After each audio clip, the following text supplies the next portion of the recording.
Okay guys, let's start the படிப்பு. கொஞ்ச நேரம் படிக்கலாமா? The cost price of 20 articles is same as the selling price of X articles. எப்படி? Cost price of 20 articles is equal to the selling price of X articles. Okay, இந்த மாதிரிலாம் ஒரு வார்த்தையை எக்ஸாம்ல क्वेश्चनல பார்த்துட்டீங்கன்னா இப்படி மாத்தி மாத்தி எடுத்துக்கங்கப்பா. காஸ்ட் பிரைஸ் எவ்வளவுனா ரூபாய் X, செல்லிங் பிரைஸ் என்னன்னா ரூபாய் 20. அவ்வளவுதான். ப்ராஃபிட் கண்டுபிடிக்கிறதுக்கான formula selling price minus cost price.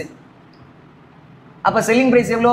ரூபாய் 20. காஸ்ட் பிரைஸ் எவ்வளோ? தெரியாது, ரூபாய் X. ப்ராஃபிட் பெர்சன்டேஜ் கண்டுபிடிக்கிறதுக்கான ஃபார்முலா ப்ராஃபிட் அமௌண்ட் மேலே காஸ்ட் பிரைஸ் கீழே, பெர்சன்டேஜ்ல கேட்கறனால சைடுல 100.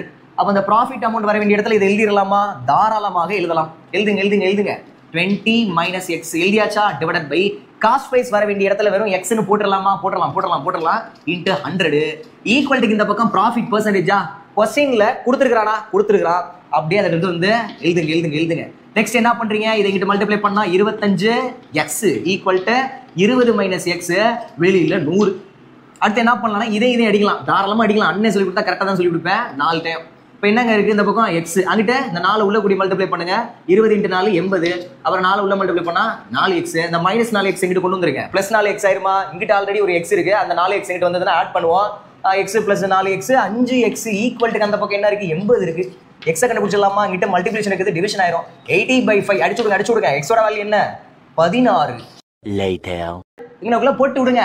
வாங்கினதுல 16 ரூபாய். 16 ரூபாய்க்கு வாங்கி 20 ரூபாய்க்கு வித்தோம்னா லாபம் தானே கிடைக்கும்? 4 ரூபாய். அப்படியே ஃபார்முலால போட்டு செக் பண்ணி பாத்துடலாமா? ப்ராஃபிட் 4 ரூபாய், வாங்கின விலை 16 ரூபாய், பெர்சன்டேஜ்ல கேட்கனால சைடுல 100. 144 16 இதை அடிச்சா 25%.